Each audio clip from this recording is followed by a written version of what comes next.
Hello everyone, इस video में हम रोटेशनल मोशन का क्विक रिवीजन स्टार्ट करेंगे। तो फर्स्ट टॉपिक है हमारा centre of mass, location where total mass of system is suppose to be concentrated. ठीक है, जहाँ पर टोटल मास कंसंट्रेटेड हमें लगता है, ये आउटसाइड और इनसाइड बॉडी हो सकता है। ठीक है, और रेगुलर शेप, अगर कोई रेगुलर शेप जैसे क्यूबॉइड, क्यूब, सर्कल, स्फेयर, तो जो उसका सेंटर ऑफ मास होगा वो उसके ज्योमेट्रिकल सेंटर पर होगा। ठीक है, नेक्स्ट है for a system of particles at rest relative distance between particles and centre of mass is fix. अगर कोई सिस्टम ऑफ पार्टिकल रेस्ट पर है तो जो रिलेटिव डिस्टेंस है पार्टिकल और सेंटर मास का वो फिक्स्ड है, लेकिन coordinate of centre mass change हो सकते हैं depending on choice of origin. ठीक है, तो ये थियोरेटिकल पॉइंट है, ये आपको ध्यान रखना है। नेक्स्ट आता है centre of gravity, point where net weight of body is suppose to act. ठीक है, जहाँ पे नेट वेट अगर एक्ट करता है, net gravitational torque is zero about centre of gravity. ठीक है, तो ये वाला पॉइंट भी थियोरेटिकल पॉइंट है, ये भी याद रखना है कि नेट ग्रेविटेशनल टॉर्क जीरो होती है about centre of gravity. Next आता है RCOM, मतलब सेंटर ऑफ मास का जो डिस्टेंस है। अगर हमारे पास बहुत सारे अलग अलग मास हैं, अलग अलग डिस्टेंस पर हैं, तो वो कितना होता है m1r1 plus m2r2 plus m3r3 divide by m1 m2 m3। ठीक है, मतलब इसको m इंटू आर को क्या कहते हैं, मास मोमेंट कहते हैं। तो सबके मास मोमेंट लिखाएंगे और मास से डिवाइड कर देंगे। ठीक है, इसी तरह अगर इसे हम डिफ्रेंशिएट करेंगे तो velocity of centre of mass मिल जाएगी m1v1 m2v2 divide by m1 plus m2। इसी तरह इसको डिफ्रेंशिएट करके एक्सेलरेशन सेंटर ऑफ मास का मिल जाएगा। ठीक है, नेक्स्ट हमारे पास जनरली ऐसा होता है, किसी के साथ अगर हम आर वेक्टर से मल्टीप्लाई करते हैं तो वो मोमेंट में बन जाता है, जैसे mass into r mass moment, torque r into r cross F होता है, तो ये मोमेंट ऑफ फोर्स होता है। ठीक है, लेकिन ये हमेशा नहीं होता, जैसे कि मोमेंट ऑफ इनर्शिया होता है जो कि mr² होता है। ठीक है, तो याद रखना है। तो हमारे पास अगर दो मास हैं m1 m2 जिनका डिस्टेंस r है, बीच का सेपरेशन, तो अगर x1 देखेंगे, मतलब अगर मास 1 से हम सेंटर ऑफ मास का डिस्टेंस लेंगे तो होगा m2r m1 प्लस m2 और x2 हो जाएगा m1r m1 plus m2। Position of centre of mass from 1 and 2 respectively. ठीक है, तो ये वाला इंपॉर्टेंट होता है, इसलिए ये एज इट इज़ याद रख सकते हैं या फिर इस फॉर्मूले से भी आ जाएगा। ठीक है, नेक्स्ट है हमारे पास डेंसिटी। तो हमारे पास मास डेंसिटी होती हैं लीनियर मास डेंसिटी और एरियल मास डेंसिटी और वॉल्यूम मास डेंसिटी, dm/dx या फिर मास बाय लेंथ अगर यूनिफॉर्म है। ठीक है, और ये वाली मतलब नॉन यूनिफॉर्म के लिए है और ये फॉर्मूले यूनिफॉर्म के लिए। सिमिलरली dm/dv या फिर मास बाय वॉल्यूम अगर यूनिफॉर्म है। नेक्स्ट आता है centre of mass of some important figures. First है हमारे पास रिजिड रॉड, इसमें अगर हमारे पास अगर ये नॉन यूनिफॉर्म है तो XCM आएगा integration XDM divide by integration DM। ठीक है, जैसे हम कह रहे थे m1r1 m2r2 divide by total mass, तो यहाँ पर उसको इंटीग्रेशन कर देंगे, integration XDM divide by integration DM। और अगर यूनिफॉर्म रॉड है तो हमारे पास आएगा l/2 पर। ठीक है, मतलब इसके हाफ डिस्टेंस पर। वे ये पॉइंट याद रखना है कि जैसे लैम्डा था dm/dx, यहाँ पर dm आ जाएगा लैम्डा dx, क्योंकि जनरली हमें लैम्डा दे रखा होता है x के टर्म में। ठीक है, फिर हमें यहाँ पर रखना होता है dm में, तो हम इस dm को लैम्डा dx के फॉर्म में रखते हैं। ठीक है, तो इसलिए याद रखना है। नेक्स्ट हमारे पास सेमी सर्कुलर डिस्क होता है, उसका होता है 4r/3π पर। देन सेमी सर्कुलर रिंग का होता है 2r/π पर। ठीक है, इस तरह से हुआ ये, फिर इससे यहाँ पर डिस्टेंस। ठीक है, इसके सेंटर से। नेक्स्ट आता है सेक्शन ऑफ सर्कुलर रिंग, तो यहाँ पे जो डिस्टेंस होता है r sin theta divide by theta. ठीक है, ये थीटा जो होता है ये हाफ एंगल होता है इस सेक्टर का। ठीक है, तो ये हाफ एंगल लेना है और ये यहाँ पे सेंटर ऑफ मास यहाँ कहीं लाई करेगा इस सेक्शन में, क्योंकि रिंग के हिसाब से r sin theta divide by theta पर होगा। ठीक है, और अगर वो सेक्शन ऑफ डिस्क है तो उसका फॉर्मूला है 2r sin theta divided by 3 theta. ठीक है, नेक्स्ट आता है होलो हेमिस्फेयर, तो ये r/2 पर होता है और सॉलिड हेमिस्फेयर के लिए 3r/8 पर होता है। ठीक है, ये भी सेंटर से डिस्टेंस है। हॉलो कोन में होता है h/3, इसके बेस से हाइट होती है, और सॉलिड कोन में होती है h/4 फ्रॉम बेस। ठीक है, नेक्स्ट ट्राइंगुलर प्लेट में एक्ससीएम होता है x1 plus x2 plus x3 divide by 3 और वाईसीएम होता है y1 plus y2 plus y3 divide by 3। और 2D बॉडीज़ के लिए सेंटर ऑफ मास होता है कि पोजीशन मतलब x डिस्टेंस पूछा है, sigma 1 a1 x1 plus sigma 2 a2 x2 divide by sigma 1 a1 sigma 2 a2। Sigma 1 a1 क्या है, मास ऑफ 1 है, ठीक है, बिकॉज हम इस फॉर्मूले से देख सकते हैं सिग्मा इंटू ए करेंगे तो हमें मास मिल जाएगा, ठीक है। तो यहाँ से ये लगाया है। और 3D के लिए रो 1 v1 x1 रो 2 v2 x2 रो 1 v1 रो 2 v2, ठीक है। फिर आता है हमारे पास नेगेटिव मास कॉन्सेप्ट। इसमें क्या होता है, जैसे कि हमारे पास एक बॉडी थी, फिर हमने इसका कुछ पोर्शन रिमूव कर दिया। एक्चुअल में हमने रिमूव करा होता है, लेकिन नेगेटिव मास कॉन्सेप्ट में क्या करते हैं, हम नेगेटिव मास वहाँ पे कंसीडर कर लेते हैं। तो यहाँ पे क्या हो जाएगा, नेगेटिव और पॉजिटिव कैंसिल हो जाएगा, और एक्चुअल में क्या था, कैंसिल ही था, वहाँ पे नहीं था कोई मास। तो हम इस तरह से यहाँ पे नेगेटिव कंसीडर करेंगे। फॉर एग्जांपल हमने यहाँ पे r/2 रेडियस का एक मास निकाल लिया है और ये पूरा सर्किल r रेडियस का है, ठीक है। नेक्स्ट हमारे पास एक्ससीएम अगर हम कैलकुलेट करेंगे, जो न्यू वाला होगा वो जाएगा m1 x1, इस बड़े वाले मास की पोजीशन x1 0 पोजीशन पे, इसे हम वो मान लेंगे, ऑरिजिन मान लेंगे, माइनस इसका मास कितना हो जाएगा, ये याद रखना है 2D बॉडीज़ के लिए mass proportional to area proportional to r², ठीक है, पाई r² से हो जाएगा। और 3D बॉडीज़ के लिए mass proportional to volume proportional to r³ 4/3 pi r³ volume होती है, इसलिए, ठीक है। तो यहाँ पे अगर r/2 रेडियस है तो मास m/4 ये होगा इसका, ठीक है। और नेगेटिव मास इसलिए माइनस m/4 इंटू इसका डिस्टेंस यहाँ से सेंटर से कितना है r/2, ठीक है, डिवाइडेड बाय m माइनस इसका मास कितना था m/4, ठीक है। तो एक्ससीएम की वैल्यू हो जाएगी -r/6, ठीक है। तो हमने क्या माना, एक पूरा मास है कैपिटल M का पॉजिटिव में और इधर साइड में एक नेगेटिव मास है, तो ये पॉजिटिव नेगेटिव कैंसिल हो जाएगा, तो ये एक्चुअल बात सही हो जाएगी, ठीक है। और नेगेटिव मास हमने यहाँ पे कंसीडर कर लिया है, ठीक है। तो ये इसका फॉर्मूला है, याद कर सकते हैं आप, ठीक है। नेक्स्ट है Newton's laws of motion for centre of mass. F external होता है dp/dt, p होता है momentum of centre of mass is equals to m acceleration of centre of mass, ठीक है। जैसे हम पहले पढ़ते थे वही अब आएगा, लेकिन अब यहाँ पे चीज़ें आएंगी सेंटर ऑफ मास के अकॉर्डिंग, ठीक है। नेक्स्ट, अगर एफ एक्सटर्नल 0 है सिस्टम पर तो momentum of centre of mass constant रहेगा। अगर इनिशियल मोमेंटम 0 था तो centre of mass always remains at rest, particles of system में बी मूविंग, ठीक है। सेंटर ऑफ मास रेस्ट पर होगा, लेकिन पार्टिकल्स मूविंग हो सकते हैं। अगर मोमेंटम कांस्टेंट है तो सेंटर मास मूव करेगा हमेशा कांस्टेंट वेलोसिटी से, लेकिन पार्टिकल्स की डिफरेंट वेरिएबल वेलोसिटी हो सकती है, ठीक है। ये दोनों इंपॉर्टेंट थियोरेटिकल पॉइंट है, ये भी आपको ध्यान रखना है, ठीक है। नेक्स्ट आती है हमारे पास displacement of centre of mass, XUM। Same formula होता है m1 x1 plus m2 x2 divide by m1 plus m2 x is displacement, ठीक है। जो वहाँ पे पहले डिस्टेंस या फिर उसकी पोजीशन होती थी और यहाँ पे वो डिस्प्लेसमेंट है, ठीक है। नेक्स्ट आता है, अगर हमारे पास सेंटर ऑफ मास की डिस्प्लेसमेंट 0 हो रही है, ठीक है, मतलब ये वैल्यू 0 है, तो ये क्या हो जाएगा, m1 x1 plus m2 x2 is equals to 0, ठीक है। तो और सेंटर ऑफ मास वहाँ पे रेस्ट पर होगा, ठीक है। अब हमारे पास आता है एक topic shift in centre of मास। तो ये कैसे देखते हैं, जैसे हमारे पास एक डिस्क थी, उसका इतना पार्ट हमने निकाल दिया और इसके पास ही हमने लगा दिया, ठीक है। हमने रिमूव नहीं करा है, हमने इसके पास में शिफ्ट कर दिया।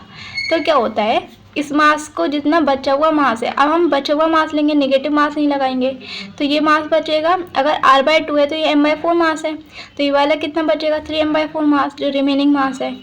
तो 3/4m इंटू इसकी डिस्प्लेसमेंट 0 पर, बिकॉज ये यहीं का यहीं था, पहले भी यहीं था, अभी भी यहीं पर है, ठीक है।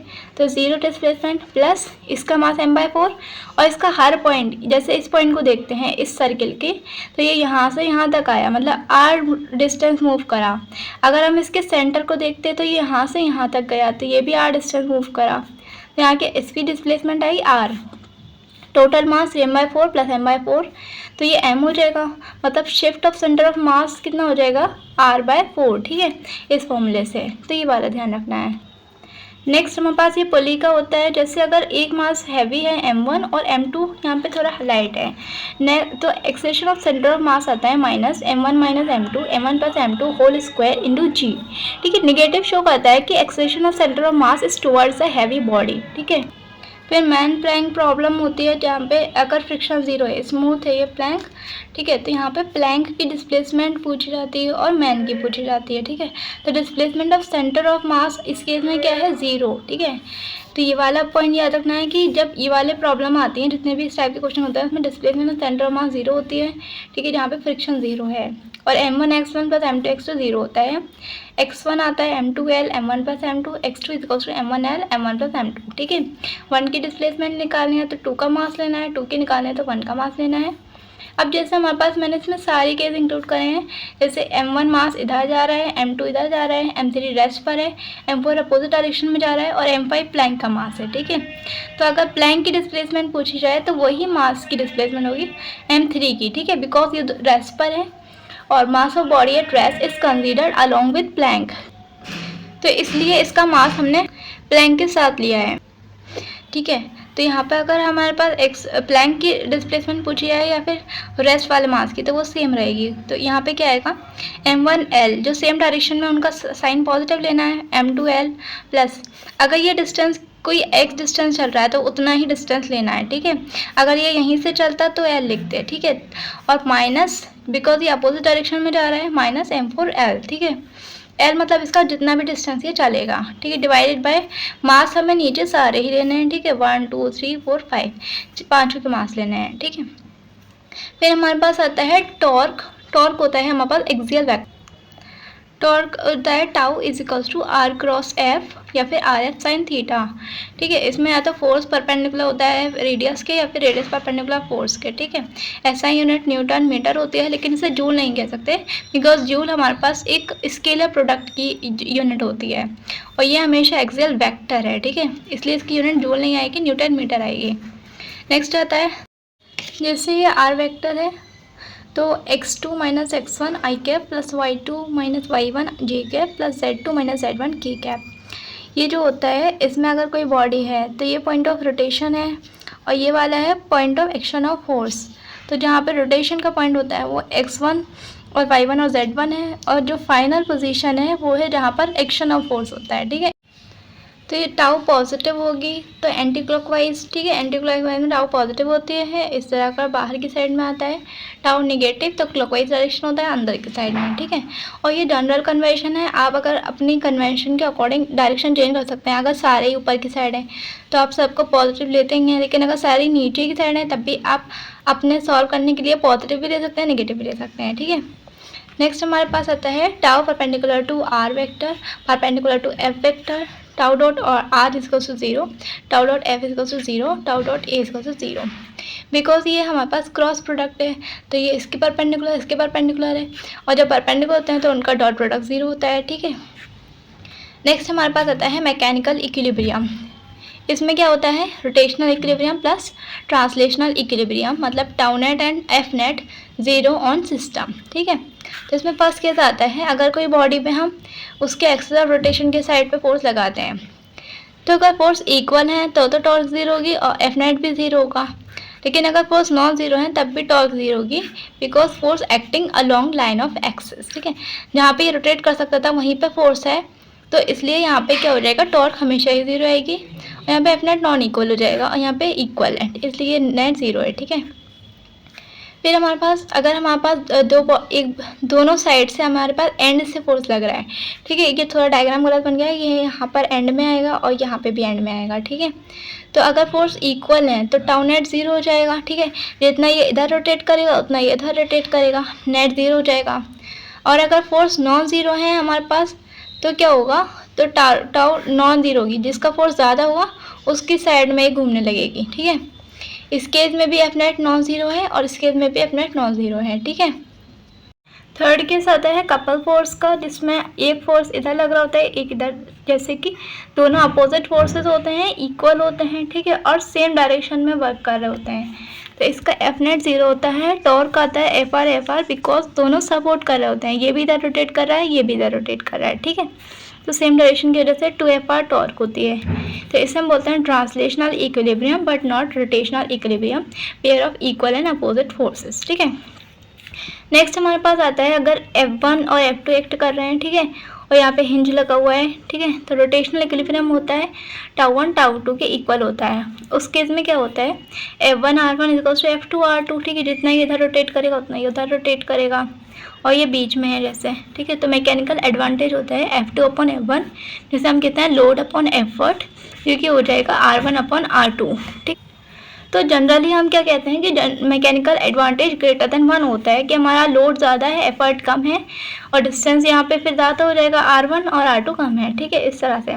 लेकिन नॉर्मली ये फर्स्ट लीवर के लिए हम बोलते हैं, फर्स्ट लीवर के।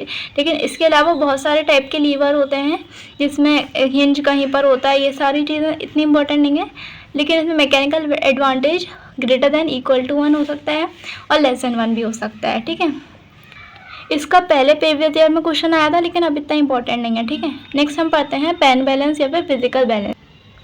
तो यहाँ पे मास डिफेक्ट आता है, अगर मास डिफेक्ट होता है तो ट्रू वेट आता है W1 + W2 डिवाइड बाई 2, ठीक है। इसमें हमें कैसा पता चल, और ये होता है आर्म्स डिफेक्ट, ये होता है रूट ऑफ W1 W2। ये कैसे पता चलेगा, अगर हमारे पास लेंथ सेम है या लेंथ की इंफॉर्मेशन नहीं गिवन है तो हम समझेंगे लेंथ इक्वल है, और मास डिफेक्ट वाले फॉर्मूले से वेट 1 + वेट 2 डिवाइड बाई 2 करके ट्रू वेट निकालेंगे। लेकिन अगर हमें लेंथ ही अलग अलग दे रखी है तो हम ये वाला फॉर्मूला यूज़ करेंगे, ठीक है। नेक्स्ट हमारे पास आता है एक केस होता है, ये इंपॉर्टेंट केस है, रफ ग्राउंड होता है यहाँ पे और वॉल स्मूथ होती है, ठीक है। ये नॉर्मल 1 का है इसका, और ये इसका नॉर्मल है, ठीक है। रॉड है जिसका मास m है, लेंथ l है, और इसका centre of mass L/n length पर है, ठीक है। जनरली L/2 पर ही होता है, लेकिन अगर वो नॉन यूनिफॉर्म है तो मान लेते हैं L/n पर है, ठीक है। तो हमारे पास जो फ्रिक्शन आता है वो हो जाए mg cot theta divided by n, और म्यू मिनिमम फॉर इक्विलिब्रियम, ताकि ये यहाँ से स्लिप ना करे, ठीक है, यहाँ पर रखी रहे, तो वो म्यू मिनिमम होता है cot थीटा बाई n, ठीक है। और अगर ये रेस्ट पर है, कंडीशन इक्विलिब्रियम है, तो फ्रिक्शन n1 के बराबर होता है और mg n2 के बराबर। नेक्स्ट हमारे पास इंपॉर्टेंट केस होता है शिफ्टिंग ऑफ नॉर्मल। तो पहले एक बॉडी थी जिसका मास m1 था, उसकी नॉर्मल मिड पॉइंट पर थी, लेकिन जैसे हमने एक छोटा सा मास साइड में रख दिया तो नॉर्मल थोड़ी सी शिफ्ट कर जाती है, ठीक है। फिर क्या होता है, जितनी ये शिफ्ट करती है उस डिस्टेंस को हम x बोलेंगे, इसकी क्यूब है कोई सा, तो उसकी साइड लेंथ a है, ठीक है। तो यहाँ पे x का फॉर्मूला आता है m2a divided by m1 + m2। Next आता है टॉपलिंग। जैसे हमारे पास कोई बॉडी है, ठीक है, अगर हम इसे थोड़ा सा ऐसे ऐसे फोर्स लगाते जाते हैं तो वो जैसे ग्राउंड से थोड़ी सी ऊपर आएगी, तो नेट नॉर्मल इधर ही आ जाएगा जहाँ पे टच कर रहा है, ठीक है। इधर फोर्स है और ये हाइट y पर फोर्स लगा रहा है, ठीक है। ये mg है और mg का परपेंडिकुलर डिस्टेंस यहाँ पर a/2 है, ठीक है, क्योंकि ये सेंटर पे वर्क करती है mg। तो यहाँ पे τ/a क्या हो जाएगा, अगर हम 0 मानते हैं कि अभी ये टॉपल नहीं करा, तो क्या हो जाएगा -fy, बिकॉज ये नीचे की तरफ है और mg ऊपर की तरफ है, ठीक है, प्लस mg a/2। तो y = mg a/2 होता है, y हमारे पास डिस्टेंस होता है जहाँ पे ये फोर्स लग रहा है, ठीक है। तो ये फॉर्मूला होता है हमारा। नेक्स्ट केस आता है, अगर हमारे पास ये वेज है जिस पर कोई मास m की बॉडी है, ठीक है, इसकी विड्थ b है और हाइट h है, ये नॉर्मल या फ्रिक्शन है, ठीक है। फ्रिक्शन को बैलेंस करेगा mg sin थीटा और नॉर्मल को mg cos theta. For just equilibrium, जो नॉर्मल का वो हो जाएगा टॉर्क, वो फ्रिक्शन के टॉर्क इक्वल होगा, नॉर्मल इधर घुमाएगा और टॉर्क इधर घुमाएगा, ठीक है। नेक्स्ट हमारे पास τ/o, अगर हमारे पास देखेंगे सेंटर के अबाउट, तो क्या हो जाएगी 0, ठीक है। जितना ये इधर घुमाना चाहेगा उतना ये इधर साइड घुमाएगा। नेक्स्ट फिर क्या होता है, अगर हम टॉपलिंग कराना चाहते हैं, अगर हम इक्विलिब्रियम चाहते हैं तो tan थीटा हो जाएगा base upon height. Generally value होती है हाइट अपॉन बेस, तो इसमें आप अपोजिट याद कर लीजिएगा, बेस अपॉन हाइट होता है, ठीक है। और अगर हम टॉपल कराना चाहते हैं तो tan theta greater than b/h होना चाहिए, ठीक है। आप खुद भी सोच सकते हैं, अगर एंगल ज़्यादा होगा तब वो आसानी से टॉपल कर जाएगा, ठीक है। फिर आता है हमारे पास next topic, moment of inertia, I = mr²। और जो r होता है वो परपेंडिकुलर डिस्टेंस होता है between axis of rotation and mass, ठीक है। तो यहाँ पे हमारे पास जैसे कि फॉर एग्जांपल ये हमारे पास एक्सिस है, ठीक है, और ये हमारे पास मास है, तो ये वाला डिस्टेंस कैसा हो जाएगा, परपेंडिकुलर डिस्टेंस हो जाएगा, ठीक है। फिर नेक्स्ट आता है हमारे पास इसका SI यूनिट जो होता है kg/m²। और ये इंपॉर्टेंट बात है कि ये मोमेंट ऑफ इनर्शिया हमारे पास एक टेंसर क्वांटिटी होती है, ठीक है। Moment of inertia depends on mass as well as distribution of mass, ठीक है। जैसे फॉर एग्जांपल अगर हमारे पास सेम मास है तो हॉलो बॉडी के लिए मोमेंट ऑफ इनर्शिया ज़्यादा होगा दैन सॉलिड बॉडी। इसलिए हम कहते हैं जो फ्लाई व्हील होता है वो मेंटेन करता है हाई मोमेंट ऑफ इनर्शिया, उसका हाई मोमेंट ऑफ इनर्शिया होता है ताकि ये मोटर और जनरेटर को मेंटेन कर सके। ठीक है, ये हमारे पास इंपॉर्टेंट एग्जाम्पल होता है। नेक्स्ट आता है for system of particles moment of inertia क्या होता है, जैसे एक m1 है m2 है, अलग अलग डिस्टेंस पर है एक्सिस ऑफ रोटेशन से और इनके परपेंडिकुलर डिस्टेंस है, तो टोटल मोमेंट ऑफ इनर्शिया आएगा m1 r1 square m2 r2 square m3 r3 square पता। ठीक है, नेक्स्ट आता है फॉर 2 पॉइंट मासेस, अगर m1 और m2 r डिस्टेंस पर हैं तो अगर हमें इसका मोमेंट ऑफ इनर्शिया इनके सेंटर ऑफ मास के अबाउट निकालना है तो वो आता है mass reduce into r square. ठीक है, रिड्यूस मास होता है product upon sum of masses. ठीक है, नेक्स्ट आता है moment of inertia system of particle is minimum about centre of mass, centre of mass के अबाउट जो मोमेंट ऑफ इनर्शिया होता है वो मिनिमम होता है। ठीक है, नेक्स्ट आता है पैरेलल एक्सिस थ्योरम, इसमें क्या होता है, ये वैलिड होता है 2D 3D 1D सब बॉडीज़ के लिए। ठीक है, अगर हमारी कोई बॉडी है जैसे ये है, तो अगर हमारा इसका सेंटर ऑफ मास ये है तो इसके अबाउट ICM है। ठीक है, फिर हमें निकालना है लेकिन किसी और एक्सिस के अबाउट, और D इसका परपेंडिकुलर डिस्टेंस है, तो ये I जो होता है वो रहेगा ICM प्लस MD स्क्वायर। ठीक है, नेक्स्ट आता है परपेंडिकुलर एक्सिस थ्योरम, इसमें क्या होता है, ये valid for 2D bodies only. ठीक है, ये वाला पॉइंट इंपॉर्टेंट याद रखना है।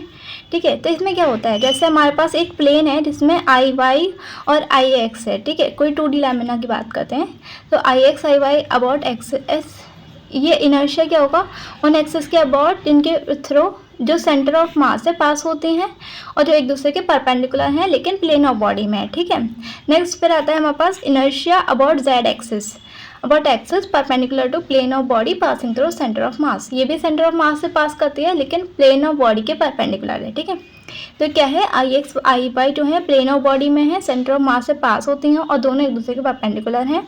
IZ perpendicular to plane of body है। ठीक है, और सेंटर ऑफ मास से पास होता है, तो उस केस में IZ IX प्लस IY के इक्वल होता है। ठीक है, moment of inertia of important figures. ठीक है, जैसे हमारे पास सबसे पहले आता है non uniform rigid bar, I equals to integration x square dm। ठीक है, ये इंपॉर्टेंट फॉर्मूला है, आपको ध्यान रखना है। नेक्स्ट आता है यूनिफॉर्म बार के लिए। ठीक है, ये वाले तो याद होने ही चाहिए, about centre of mass perpendicular to bar. ठीक है, इस तरह से ये हमारे पास तो I होता है mL²/12। ठीक है, ये आपको अच्छे से याद होने चाहिए सारे फॉर्मूले।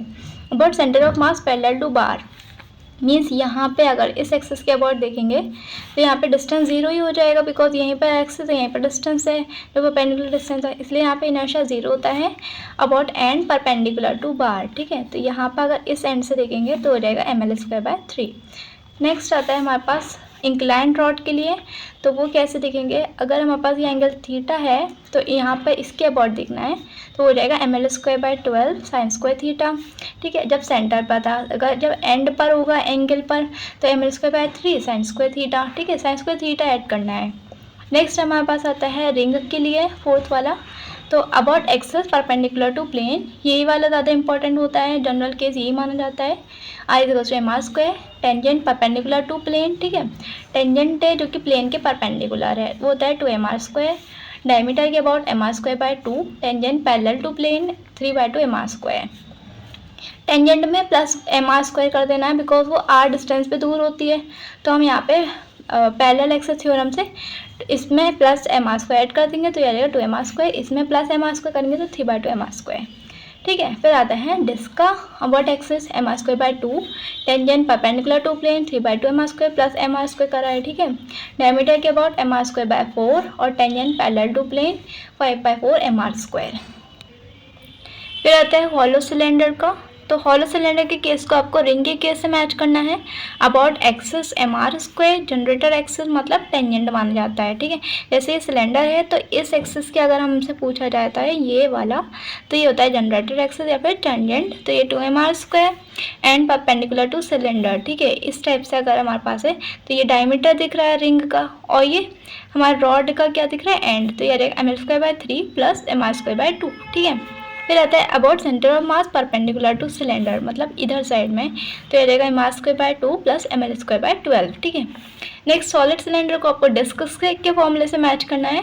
About axis mr²/2, generator axis 3/2 mr² and perpendicular two cylinder, तो वो एक डायमीटर जैसा फॉर्म आ जाएगा, तो ये रहेगा mr²/4 plus mL²/3। About centre of mass perpendicular to solid cylinder mr²/4 plus mL²/12। Next है moment of inertia of square plate, जो कि होता है आई एक्स और आई वाई में होता है एम स्क्वायर बाय 12 और आई जेड में होता है एम स्क्वायर बाय 6, ठीक है। फिर आता है डायगोनल के अबाउट। इसमें क्या करना है, जैसे हमारे पास स्क्वायर होता है तो एक डायगोनल और दो डायगोनल ये प्लेन में होगा और एक दूसरे के परपेंडिकुलर भी होते हैं स्क्वायर की प्रॉपर्टी से। और जो जेड में हो जाएगा वो हो जाएगा इसके परपेंडिकुलर। तो आई जेड अगर एम स्क्वायर बाय 6 है तो आई डायगोनल क्या हो जाएगा M square by 12, I D 1 plus I D 2 I Z की इक्वालिटी, ठीक है। ये परपेंडिकुलर एक्सिस थ्योरम से निकाला है। नेक्स्ट इंपॉर्टेंट थियोरेटिकल पॉइंट है, in ring disc and square symmetric body जितनी भी टाइप की होंगी, moment of inertia about an axis passing through centre in plane of body has constant moment of inertia even if axis is rotated in plane of body, ठीक है। इसी को इसे ये एक्सप्लेन कर रहा है, जैसे कि हमारे पास स्क्वायर था हमारे पास, ठीक है। फिर हमने क्या करा, हमारे पास इधर एक्सिस थी, ठीक है, आई जेड आई एक्स। फिर एक्सिस को अगर हम रोटेट करते हैं तो वो डायगोनल के अबाउट हो जाएगी, तो वो भी कितना है एम स्क्वायर बाय 12 रहेगा, ठीक है। इस तरह यहाँ पे ये पॉइंट ध्यान रखना है, ठीक है। नेक्स्ट हमारे पास स्फीयर आता है, सेंटर ऑफ मास के अबाउट अगर हम इनर्शिया देखते हैं सॉलिड स्फीयर में तो होता है 2/5 mr² और हॉलो स्फीयर में 2/3 mr²। About tangent solid sphere में 7/5 mr² और हॉलो में 5/3 mr²। Next moment of inertia of section और पार्ट ऑफ रेगुलर बॉडी, अगर किसी सेक्शन का निकालना है, जैसे हम सेमी सर्कुलर डिस्क का निकालना है डिस्क की जगह, ठीक है, तो सेंटर ऑफ मास के about moment of inertia mr² by 2 ही रहेगा, ठीक है। इसका क्या मतलब है, मास m की कोई बॉडी हो या फिर मास m का उसका कोई section, moment of inertia same होगा, ठीक है, लेकिन सेम मास होना चाहिए। अगर टोटल का मास m है तो उस सेक्शन का भी मास m होगा, तभी फॉर्मूला सेम आएगा, ठीक है। नेक्स्ट आता है moment of inertia of annular disc, ठीक है। तो इस डिस्क के इतने पार्ट का मास m है, ये रेडियस r1 है और ये रेडियस r2 है, ठीक है, बीच में से होल है, तो इनर्शिया आएगा m/2 r1² प्लस r2²। फिर ये इंपॉर्टेंट आता है inertia inversely proportional to side length, ठीक है। जैसे ये हमारे पास एक ट्राइंगल है ABC जिसकी 3 लेंथ है, ये 5 ये 4, तो आई AB के अबाउट सबसे ज़्यादा होगा, देन BC के अबाउट, देन AC के अबाउट, ठीक है। नेक्स्ट है रेडियस ऑफ गायरेशन, जिसे K से डिनोट करते हैं, the radius eight which when a system of particle become point mass provide same moment of inertia, ठीक है। इसका मतलब है जैसे बहुत सारे मास m1 m2 m3 हैं जिनका अलग अलग इनर्शिया है, और अगर उन सारे को हम एक जगह इकट्ठा कर लें, ठीक है, एक पॉइंट मास बना लें, तो ऐसी रेडियस पे रखें जिसे हम K बोलते हैं, तो वो सेम इनर्शिया प्रोवाइड करती है, ठीक है। तो उसी रेडियस को हम रेडियस ऑफ गायरेशन कहते हैं। इसका फॉर्मूला फिर यहाँ से कितना आ जाएगा, m1 r1² m2 r2² m3 r2² जितना भी आएगा डिवाइड बाय टोटल मास का अंडर रूट, ठीक है। फिर इसका जो इम्पॉर्टेंट चीज़ है कि K depends on distribution of mass but it is independent of mass, ठीक है। जो इनर्शिया होता है वो मास और डिस्ट्रीब्यूशन ऑफ मास दोनों पे डिपेंड करता है, लेकिन रेडियस ऑफ गायरेशन सिर्फ डिस्ट्रीब्यूशन पे डिपेंड करती है बट इंडिपेंडेंट ऑफ मास होती है। फॉर एग्जाम्पल जैसे हमारे पास ये रॉड है m मास की l लेंथ की, ठीक है, यहाँ पर ml² 3 इसका इनर्शिया है। अगर इसे m² के बराबर कर दें, एक पॉइंट मास मान लेते हैं, तो यहाँ पे जो रेडियस ऑफ गायरेशन इसकी आएगी वो आ जाएगी l/√3, ठीक है। नेक्स्ट टॉपिक है एंगुलर मोमेंटम, जिसे L से डिनोट करते हैं, होता है I omega. It is a axial vector, ऐसा यूनिट kg/m²/सेकेंड। Direction of angular momentum not always in direction of omega, ठीक है। जैसे फॉर्मूला से लग रहा है कि हमेशा इसके डायरेक्शन में ही होगा, but it is not always true because angular momentum also associated with translating bodies. Translating body जैसे कि कोई बॉडी स्ट्रेट लाइन में चल रही है, ठीक है, इस तरह से यहाँ पर अगर हम देख रहे हैं तो एंगुलर मोमेंटम एसोसिएटेड होता है, लेकिन उसके बाद ओमेगा नहीं होता, ठीक है। Next it depends on observer and frame of reference, ठीक है। इसका दूसरा फॉर्मूला होता है r×p, लीनियर मोमेंटम होता है p और ये होता है r, ठीक है। तो ये होता है एंगुलर मोमेंटम। नेक्स्ट हमारे पास इसके अलग अलग केस हैं, जैसे फर्स्ट है body moving with constant velocity. तो इसमें फर्स्ट केस है कि मोशन अलोंग XYZ एक्सेस हो रहा है या फिर y=mx लाइन है, ठीक है, ये x एक्सेस में हो रहा है या y में या z में या फिर y=mx लाइन पर, ठीक है। और अगर ऑब्जर्वर यहाँ पर है ओरिजिन पर, तो इसका एंगल चेंज नहीं हो रहा, थीटा सेम है, जिसकी वजह से कोई ओमेगा ही नहीं आएगा जब थीटा सेम है, ठीक है, dt/dt ओमेगा होता है, जिसकी वजह से एंगुलर मोमेंटम यहाँ पे आता है 0, ठीक है। नेक्स्ट केस है body moving with constant velocity, motion along x=a, y=a या फिर z=a, ठीक है। जैसे यहाँ पर है y=a पर, यहाँ पर है बॉडी हमेशा और वो ऐसे ही चलती जा रही है, तो ये एम वी है और ये इसका यहाँ से डिस्टेंस है ओरिजिन से, तो इसका आर परपेंडिकुलर ये वाला हो जाएगा, ठीक है, एम वी के परपेंडिकुलर ए हो जाएगा। तो मोमेंटम आएगा, angular momentum M V A, ठीक है, और ये हमेशा कांस्टेंट रहेगा, नेगेटिव डायरेक्शन में रहेगा, ठीक है। और फिर आता है y equals to m x plus c, ये जैसे कि इस लाइन पे जा रहा है, ठीक है, कि सी है हमारे पास, तो ये यहाँ से जाता रहेगा, लेकिन आर परपेंडिकुलर हमेशा यही रहेगा, ठीक है, डिस्टेंस परपेंडिकुलर चेंज नहीं होगा, ऐसे नहीं हो सकता, यही शॉर्टेस्ट डिस्टेंस है, यही परपेंडिकुलर डिस्टेंस है, इसलिए ये एम वी आर परपेंडिकुलर ही रहेगा। इसमें इससे क्या पता चलता है, जब बॉडी कांस्टेंट वेलोसिटी से मूव करती है तीनों केसेस में, तो angular momentum constant in magnitude है और डायरेक्शन दोनों में, ठीक है, मतलब यूनिफॉर्म है। नेक्स्ट हमारे पास आता है यूसीएम में, यूनिफॉर्म सर्कुलर मोशन में सबसे पहले हम देखते हैं सेंटर पर, तो एम वी आर होता है, ये आर परपेंडिकुलर ही है वेलोसिटी के, ओमेगा कांस्टेंट रहती है इसमें, तो यहाँ पे ये यूनिफॉर्म है both in direction and magnitude. Next आता है about a point other than centre, centre के अलावा, जैसे हम इस पॉइंट के अबाउट देख रहे हैं, ठीक है, अगर ये पॉइंट पहले यहाँ था तो ये घूम के आएगा, तो ये पॉइंट यहाँ हो जाएगा। आर परपेंडिकुलर पहले ये थी, पहले ये वाली थी, बाद में ये हो गई, वेलोसिटी भी चेंज हो गई, मतलब इसका पहले ऊपर की साइड डायरेक्शन था, अब नीचे की साइड डायरेक्शन है, तो इसमें डायरेक्शन भी चेंज हो रहा है, मैग्नीट्यूड भी, तो ये नॉन यूनिफॉर्म है both in magnitude as well as direction, ठीक है। फिर आता है Newton second law in rotation, तो टाउ एक्सटर्नल यहाँ पे होता है D L by D T, जैसे एफ एक्सटर्नल होता है D P by D T, L होता है आई ओमेगा, जैसे पी होता है एम वी, ठीक है, टाउ एक्सटर्नल होता है I D omega by D T plus omega D R by D T product rule से, ठीक है। नेक्स्ट आता है अगर हमारे पास मोमेंट ऑफ इनर्शिया कांस्टेंट है तो टाउ आता है आई अल्फा, जैसे फोर्स आता है एम ए के बराबर, ठीक है, अल्फा एंगुलर एक्सेलरेशन। नेक्स्ट हमारे पास कुछ इंपॉर्टेंट केस होते हैं, जैसे अगर हमारे पास कोई राउंड बॉडी है जिसका इनर्शिया है सी एम आर स्क्वायर, ठीक है, तो यहाँ पे सी की अलग अलग वैल्यू हैं, जैसे रिंग और हॉलो सिलेंडर के लिए सी की वैल्यू 1 होती है, एम आर स्क्वायर होता है, डिस्क और सॉलिड सिलेंडर के लिए हाफ होती है, एम आर स्क्वायर बाय 2 होता है, हॉलो स्फीयर के लिए 2/3 और सॉलिड स्फीयर के लिए 2/5। फिर ये हमारे पास कोई इंपॉर्टेंट केस होता है जहाँ पे ये हिंज लगी हुई है, फिर ये है, और यहाँ पे एक मास m की हमारे पास कोई डिस्क शेप की पुली है और उसी से एक m मास का अटैच है, ठीक है। फिर हमारे पास यहाँ पे एक्सेशन होता है g बाय 1 प्लस सी और टेंशन होती है सी एम ए, और इसी को लिख सकते हैं C M G upon 1 plus C. फिर हमारे पास होता है कंजर्वेशन ऑफ एंगुलर मोमेंटम, जिसे हम कॉम भी कहते हैं। टाउ एक्सटर्नल अगर 0 है तो एंगुलर मोमेंटम कंजर्व रहेगा सिस्टम का, ठीक है, एल कांस्टेंट रहेगा, it means I omega constant है, it means I inverse proportional to omega या फिर omega inverse proportional to I, ठीक है। फिर इसका एक एग्जांपल है 2 disc of omega 1 and omega 2, moment of inertia I1 and I2, ये कपल्स टुगेदर करते हैं या तो सेम डायरेक्शन और सेम सेंस।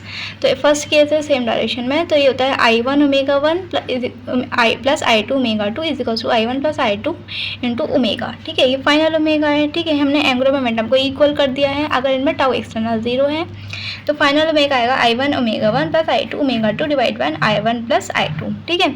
और इसमें काइनेटिक एनर्जी रोटेशनल लॉस होती है, ठीक है, बिकॉज यहाँ पे परफेक्टली इनइलास्टिक कोलिजन होता है, इसमें ई की वैल्यू 0 होती है, तो वो आता है half I1 I2 I1 plus I2 omega 1 minus omega 2 whole square. तो जैसे हमने कोलिजन में पढ़ा था half m1 m2 m1 plus m2 u1 minus u2 whole square, तो वैसे ही हम अब पढ़ेंगे इनिशियल रिलेटिव वेलोसिटी का स्क्वायर करा था और यहाँ पे मास लिखा हुआ था, ठीक है, और e की वैल्यू 0 होने की वजह से 1 माइनस ई स्क्वायर 0 हो जाएगा, ठीक है। तो यहाँ पे हमारे पास क्या है, अगर हमारे पास अपोजिट सेंस होता है तो हम I1 omega 1 minus I2 omega 2 करेंगे और नीचे I1 प्लस I2, यहाँ पे पॉजिटिव ही रहेगा, यहाँ पे निगेटिव आएगा, ठीक है। और फिर loss and kinetic energy rotational कितनी होती है, half I1 I2 divide by I1 plus I2 omega 1 plus omega 2 square. ये कैसे याद रखना है, जब हमारे पास सेम डायरेक्शन में होता है तो वेलोसिटी सब्ट्रैक्ट होती हैं और अपोजिट डायरेक्शन में वेलोसिटी ऐड होती हैं, ठीक है, लेकिन इसमें इधर सेम डायरेक्शन में पॉजिटिव आएगा, अपोजिट में निगेटिव आएगा, ये याद रखना है, ठीक है।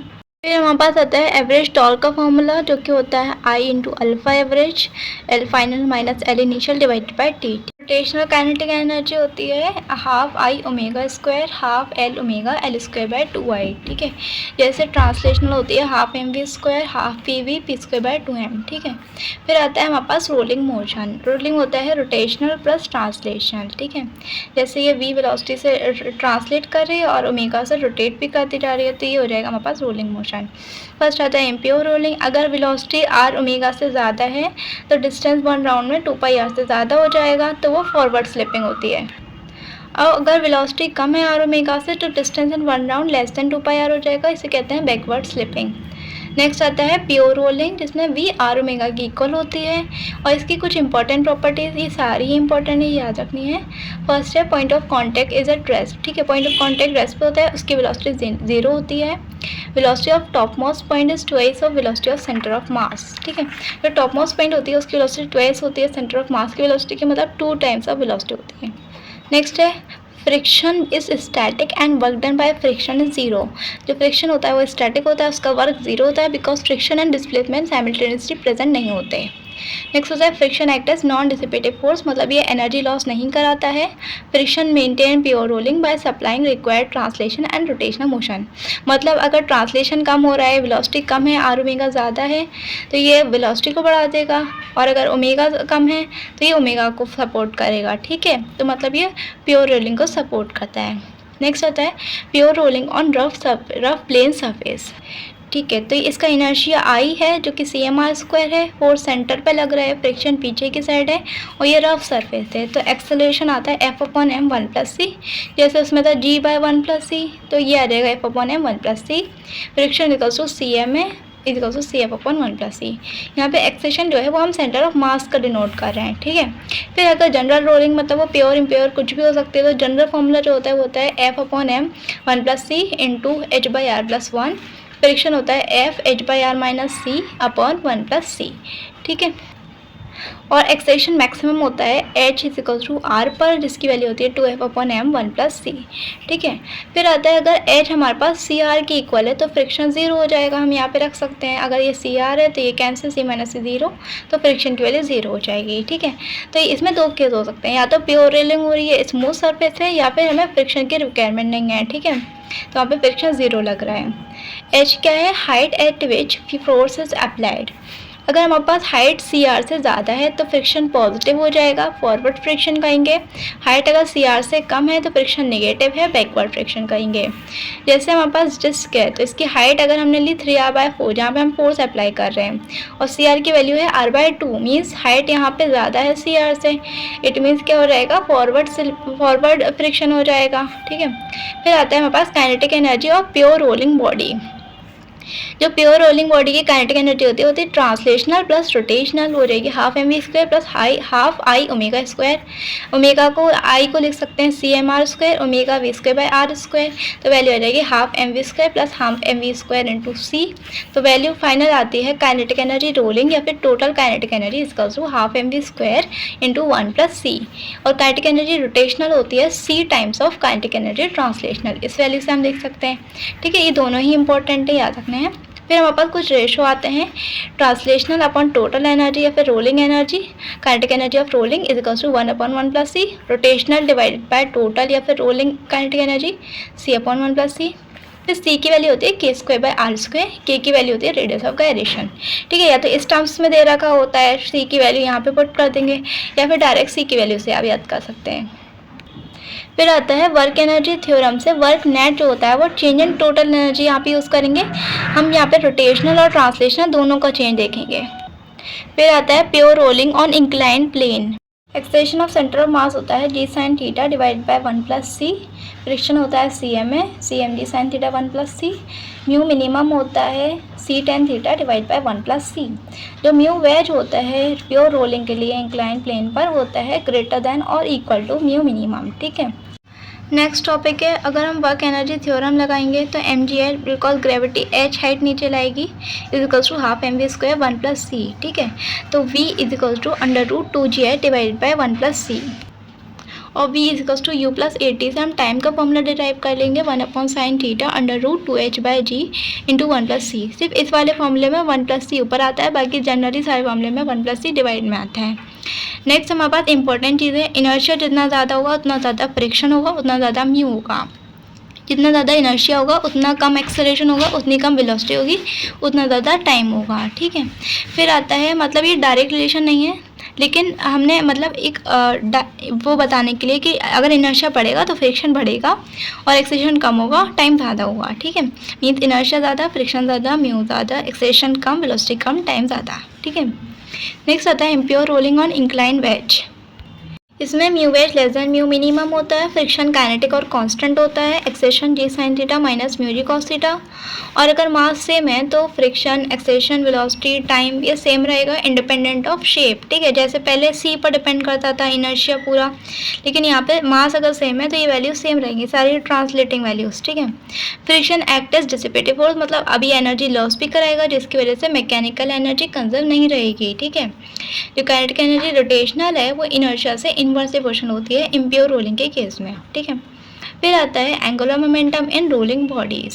जनरली एंगुलर मोमेंटम को लिखते हैं रोटेशनल प्लस ट्रांसलेशनल। रोटेशनल को ही हम angular momentum about centre of mass भी बोलते हैं, ठीक है। ये होता है I omega plus R cross P, ठीक है, बिकॉज वो रोटेट भी कर रहा है और ट्रांसलेट भी कर रहा है। फिर अगर प्योर रोलिंग का पूछा जाए तो होता है, अगर हम रोटेशनल लिखेंगे तो I omega C M R square omega V by R plus M V R, तो यह रहेगा M V R one plus C. या फिर अगर हम वी को लिख देंगे फिर से ओमेगा इंटू आर, तो यह रहेगा M omega R square one plus C, ठीक है। लेकिन एक ही याद रखेंगे आप, ज़्यादा ठीक रहेगा।